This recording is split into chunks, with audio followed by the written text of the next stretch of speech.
મિત્રો આપ નિહાળી રહ્યા છો S11 ન્યૂઝ બુલેટિન। નજર નાખીએ અત્યાર સુધીના મુખ્ય સમાચારો પર। ગુજરાત હાઉસિંગ બોર્ડ ખાતે ઘર મેળવવા મહિલાઓની ભીડ, પોલીસે કર્યો લાઠીચાર્જ।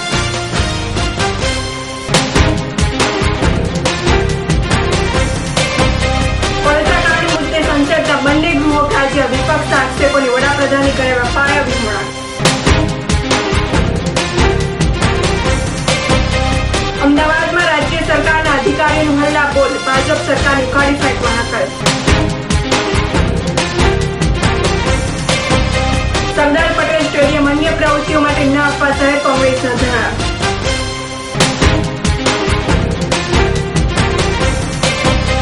મહિલા શક્તિ જ કોંગ્રેસને ભણાવશે પાઠ, મોદીના કોંગ્રેસ ઉપર પ્રહાર।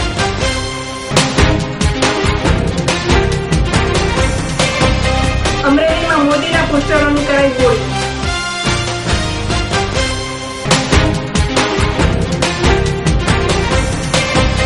અમદાવાદના ટેટુ આર્ટિસ્ટે બનાવે 50 કલાકમાં 329 ટેટુ। ગુજરાતના મુખ્યમંત્રીને ભલે હોય દેશ વિદેશમાં વાહવાની ભૂખ, પણ ગુજરાતની પ્રજાને છે પેટની ભૂખ।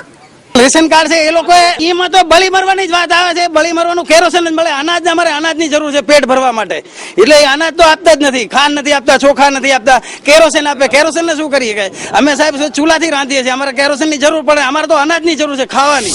ભૂખ્યા જનોનો જઠરાગીની જ્યારે જાગે ત્યારે ભલભલા સિંહાસનો ડોલી જતા હોય છે।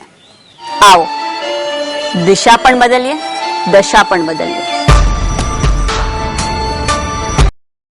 કોંગ્રેસના ઘરનું ઘર યોજનાથી સફાળા જાગેલા હાઉસિંગ બોર્ડે ઘરનું ઘર આપવાની જાહેરાત કરી અને મધરાતથી જ મહિલાઓની લાગી ગઈ લાંબી કતારો। મોડી રાત્રે જ પોલીસે ટોળાઓને વિખેરવાની ફરજ પડી અને આજે સવારથી જ હજારો લોકોની સંખ્યાએ લાંબી લાઈનો લગાવી દીધી અને પરિસ્થિતિ બેકાબુ બનતા ઘટના સ્થળે પોલીસ પણ આવી પહોંચી અને હોબાળો મચતા ટોળાને વિખેરવામાં લાઠીઓ વીંચવામાં આવી। જોકે લોકોમાં અફરાતફરી મચી જતા પોલીસે હળવો લાઠીચાર્જ પણ કર્યો। અમદાવાદના પ્રગતિનગર ગાર્ડન પાસે આવેલી ગુજરાત હાઉસિંગ બોર્ડની ઓફિસ ઉપર લોકોમાં અફરાતફરી અને પોલીસના લાઠીચાર્જને લઈ 1 ડઝન કરતા વધારે લોકોને ઈજા થઈ અને ઠેર ઠેર સર્જાયા ટ્રાફિક જામના દ્રશ્યો।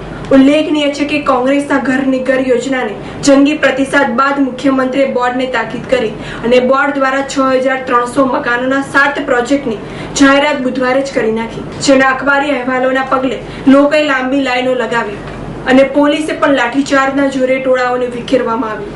આ અંગે નારણપુરા વોર્ડના પૂર્વ કોર્પોરેટર RC પટેલે જણાવ્યું હતું કે કોંગ્રેસના ઘરનું ઘરના ફોર્મ વિતરણને મળેલા જંગી પ્રતિસાદથી મુખ્યમંત્રીના પેટમાં તેલ રેડાયું છે અને તાકીદે ગુજરાત હાઉસિંગ બોર્ડની મીટિંગ બોલાવી ગુજરાતમાં આવાસો ફાળવવાની જાહેરાત કરવામાં આવી છે। ત્યારે ભાજપના પ્રવક્તા ડોક્ટર જગદીશ ભાવસારે જણાવ્યું હતું કે કોઈ અફવાઓ ફેલાવીને લોકોને ગેરમાર્ગે દોર્યા છે।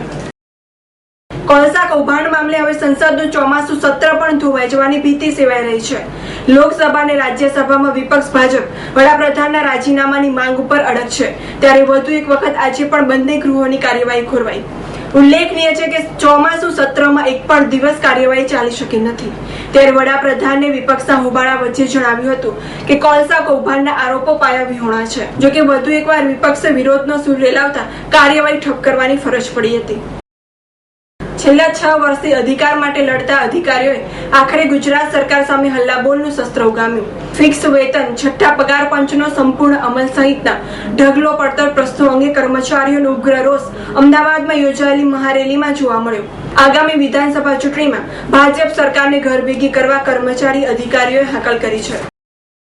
हमारी मांगे केंद्र के मुताबिक छठे वेतन पंच का आयोग का जो निर्णय किया था केंद्र सरकार ने, इसी वजह से 1106 से एम्प्लॉइज को वेतन देने की हमारे साथ गवर्नमेंट ने कमिटमेंट की थी, मगर ओनली ग्रेड पे दिया, भत्ता नहीं दिया। और दूसरी अलग अलग मांगे थी हमारी, मेडिक्लेम पॉलिसी, एजुकेशन अलाउंस, अनुभोक्ता कर्मचारी की और उसको 10 लाख की सहायता देने की मांग थी हमारी। गवर्नमेंट ने इम्प्लीमेंट किए हुए कर्मचारी को मकान देने की जो नीति बनाई है वो उसकी भी इम्प्लीमेंट नहीं करी है। तो वो सब मांगे के साथ हमने गवर्नमेंट को 3 बार आवेदन पत्र दिया है मगर गवर्नमेंट ने आज तक हमारी मांगे के लिए कुछ किया नहीं है, इसलिए गवर्नमेंट हमको आंदोलन करने की फर्ज कर रही है और हम वही कर रहे हैं। हमारी मांगे के लिए हम संगठन की ताकत से हम हमारी मांगे लेके ही रहेंगे। અમદાવાદમાં 30,000થી વધુ સરકારી કર્મચારીઓની મહારેલી ઇન્કમટેક્સ સર્કલથી નીકળી એજ્યુકેશન ગ્રાઉન્ડમાં સભા સ્વરૂપે ફેરવાઈ. તે પૂર્વે ઠેર ઠેર ચક્કાજામના દ્રશ્યો સર્જાયા. યુનિવર્સિટી ગ્રાઉન્ડ ખાતે યોજાયેલી સભામાં સરકારની જોરદાર ઝાટકણી કાઢી. રાજ્યની ભાજપ સરકાર અને મુખ્યમંત્રી નરેન્દ્ર મોદી ઉદ્યોગપતિઓને કરોડોની લાહણી કરે છે અને હક માટે લડતા કર્મચારી સંગઠનોના હોદ્દેદારો સામે દેશદ્રોહના ગુના નોંધીને ડરાવી રહ્યા છે, જેવા આક્ષેપો પણ કરવામાં આવ્યા. ઓફિસર્સ ફેડરેશનના પ્રમુખ વિવેક કાપડિયાએ જણાવ્યું હતું કે આ પ્રશ્ન માત્ર કર્મચારીઓના નહીં પરંતુ સમગ્ર રાજ્યના છે. કર્મચારીઓની ભરતી ન કરવાને કારણે દરેક વિભાગોનો વહીવટ કથળી ગયો છે. કર્મચારીઓનું શોષણ પણ થઈ રહ્યું છે. આ તમામ પ્રશ્નોનો ઉકેલ નહીં આવે તો આગામી દિવસમાં જલદ આંદોલનની ચીમકી પણ ઉચ્ચારવામાં આવી છે. અમદાવાદ મહાનગરપાલિકા દ્વારા સરદાર પટેલ સ્ટેડિયમ ક્રિકેટ સિવાયની સાંસ્કૃતિક ગરબા સહિતની વ્યાપારિક પ્રવૃત્તિઓ માટે ભાડે આપવાના વિરોધમાં શહેર કોંગ્રેસ દ્વારા ગઈકાલે ધરણા યોજવામાં આવ્યા હતા. સરદાર પટેલ સ્ટેડિયમનું વ્યાપારીકરણ બંધ કરાવવાની માંગણી કરતા પૂર્વ નાયબ મુખ્યમંત્રી નરહરી અમીને જણાવ્યું હતું, અમદાવાદ મ્યુનિસિપલ કોર્પોરેશને સરદાર પટેલ સ્ટેડિયમ જે વર્ષોથી ક્રિકેટરો માટે અમદાવાદમાં એકમાત્ર ટર્ફ વિકેટવાળું મેદાન છે, એને સાડીના સેલ માટે, બીજા સેલ માટે આવકનું સાધન ઊભું કરવા માટેનો જે પ્રયાસ કર્યો છે એ પ્રયાસની વિરુદ્ધમાં આજે ધરણા છે. અમદાવાદ શહેરના 12 વર્ષથી 16 વર્ષ સુધીના ક્રિકેટરો અહીંયા રોજના 400થી 500 પ્રેક્ટિસ કરે છે. અનેક મેચો, રણજી ટ્રોફી મેચો અહીંયા રમાય છે. એ રમતને બંધ કરવાનો કારસો મ્યુનિસિપલ કોર્પોરેશન દ્વારા જે રચાયો છે એની વિરુદ્ધમાં આજે અહીંયા ધરણા કર્યા છે અને અમે એમને ચેક કહીએ છીએ કે આપ તાત્કાલિક બંધ કરો. આપે આ કરેલો ઠરાવ પાછો ખેંચો. આ પાછો નહીં ખેંચો તો આવતા દિવસોમાં મેયર અને કમિશનરને ઘેરવામાં આવશે. કે ગુજરાતના અનેક ખેલાડીઓ ગ્રાઉન્ડમાંથી પ્રેક્ટિસ કરીને તૈયાર થયા છે, ત્યારે ગ્રાઉન્ડની જાળવણી કરવાને સ્થાને તેની કમાણી કરવાનું સાધન બનાવવાનો વિચાર ક્રિકેટરો માટે આઘાતજનક છે. આગામી વિધાનસભાની ચૂંટણી માટેની તૈયારીના ભાગરૂપે ભાજપ દ્વારા મહિલા પાંખને મજબૂત કરવા ટાઉન હોલ ખાતે એક બેઠક યોજાઈ, જેમાં મહિલા કાર્યકરોને માર્ગદર્શન આપવામાં આવ્યું. આ પ્રસંગે મુખ્યમંત્રીએ કોંગ્રેસ ઉપર વાકબાણ છોડ્યા. મોદીએ જણાવ્યું હતું કે ગુજરાતની મહિલા શક્તિ જ કોંગ્રેસને બોધપાઠ ભણાવશે, તેમજ લોકશાહીનું ગળું ઘૂંટનારી અને ગુજરાતના વિકાસનો વિરોધ કરનારી કોંગ્રેસને મહિલાઓ જ જાકારો આપશે. કોંગ્રેસની સત્તાભૂખ વધી છે એટલે હવે તે દિશા અને દશા બદલવાની હવા ભરે છે. આ એ જ કોંગ્રેસ છે જેણે દેશની દુર્દશા કરી છે અને હવે તે ગુજરાતની દુર્દશા કરવા પ્રતિબદ્ધ છે. વધુમાં મોદીએ જણાવ્યું હતું કે આખી દુનિયાને ગુજરાતનો વિકાસ દેખાય છે પણ કોંગ્રેસને વિકાસ દેખાતો નથી. ગુજરાતની જનતાનો વિશ્વાસ એ જ આપણી મૂડી છે. ચૂંટણીના પડઘમ વાગી રહ્યા છે ત્યારે ચૂંટણીઓ લોકશાહીનું મહત્વનું પર્વ છે તેવું પણ તેમણે જણાવ્યું હતું. ગુજરાતના અમરેલીના કિસાન હિત રક્ષક સમિતિના કાર્યકરોએ અમરેલીની તમામ ઓફિસમાં લગાવેલા કૃષિ મંત્રી દિલીપ સાંઘાણી અને ગુજરાતના મુખ્યમંત્રી નરેન્દ્ર મોદીના લગાવેલા પોસ્ટર અને કેલેન્ડર ઉતારવાનું આંદોલન છેડ્યું છે, જે અંતર્ગત કિસાન હિત રક્ષક સમિતિએ અમરેલી નગરપાલિકામાં ચીફ ઓફિસની કચેરીમાંથી પોસ્ટર અને કેલેન્ડર ઉતારી ફાડી નાખ્યા અને ઓફિસમાં જ પોસ્ટરોની હોળી કરી અને ઉમટેલી ભીડે મંત્રી વિરુદ્ધ સૂત્રોચ્ચાર પણ કર્યા. અમદાવાદના ટેટુ આર્ટિસ્ટ જાગૃતિ પરમારે ગઈકાલે 50 કલાકમાં 329 ટેટુ દોર્યા છે. જાગૃતિ પરમારે અગાઉ લિમ્કા બુક ઓફ રેકોર્ડમાં નામ નોંધાવી ચૂક્યા છે. ગઈકાલે તેમણે ગિનિસ બુક ઓફ વર્લ્ડ રેકોર્ડમાં નામ નોંધાવી શકાય તેટલું લાંબુ સેશન યોજ્યું હતું. આ સેશન અંગેની વિગતો એક અરજીમાં ગિનિસ વર્લ્ડ રેકોર્ડમાં મોકલવામાં આવી છે. તેમનો આ રેકોર્ડ યોગ્ય લાગશે તો ગિનિસ બુક તરફથી તેમને સર્ટિફિકેટ અપાશે.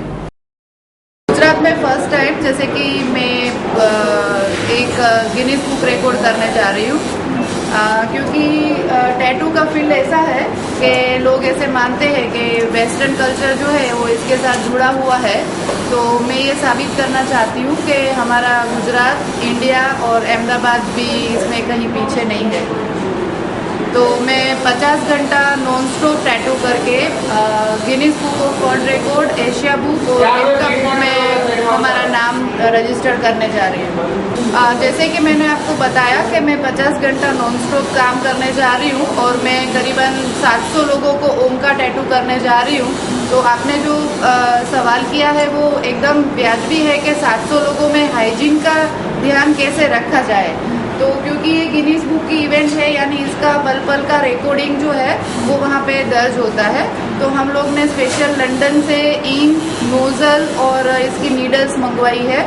और आप जैसे कि शूट भी कर सकते हैं कि हम हर क्लाइंट पे मशीन चेंज कर देते हैं, नीडल चेंज कर देते हैं, नोजल चेंज कर देते हैं और इंकेट्स भी चेंज कर देते हैं। इसके पहले मैंने 24 घंटा नॉन स्टॉप टैटू करके ज़्यादा से ज़्यादा लोगों के ऊपर टैटू करने का रिकॉर्ड बनाया था, जिसमें कैटेगरी होती है कि ज़्यादा से ज़्यादा रिकॉर्ड ज़्यादा से ज़्यादा लोगों पे। अभी इस बार जो मैं रिकॉर्ड करने जा रही हूँ वो लंबा सेशन है, यानी कि अभी तक वर्ल्ड में यूएस के एक जो भाई है टैटू आर्टिस्ट, उन्होंने 36 घंटे का रिकॉर्ड किया हुआ है। तो वो 36 घंटे को मैं ब्रेक करके अभी 50 घंटे में ले जा रही हूँ। साथ में मेरा ये मकसद है कि मैं इसमें खाली ओम का टैटू बना रही हूँ, यानी 50 घंटा नॉन स्टॉप टैटू और साथ में ओनली ओम की डिज़ाइन, वो भी है 2 कलर में। यानी कि रिकॉर्ड होता है जैसे कि ब्लैक कलर में हम टैटू करते हैं तो उसमें थोड़ा काम इजी रहता है, लेकिन 2 कलर में जैसे कि हमें टैटू करना है तो थोड़ा वर्क हार्ड रहता है। यानी मैं हर तरीके से हार्ड वर्किंग करने जा रही हूँ। જાગૃતિબાઈને જે ટેટુ બનાવતા સામાન્ય રીતે 40 મિનિટ લાગે છે તે માત્ર 1 મિનિટમાં દોરી શકે છે। ટેટુ દોરાવા બાળકોથી લઈને 60 વર્ષ સુધીની મહિલાઓએ પણ ભાગ લીધો હતો। તો દર્શક મિત્રો, આ હતા અત્યાર સુધીના મુખ્ય સમાચાર। સમાચારોની ખાસ ગતિવિધિ માટે આપ નિહાળતા રહો એસ લાઈવ ન્યૂઝ બુલેટિન। નમસ્કાર।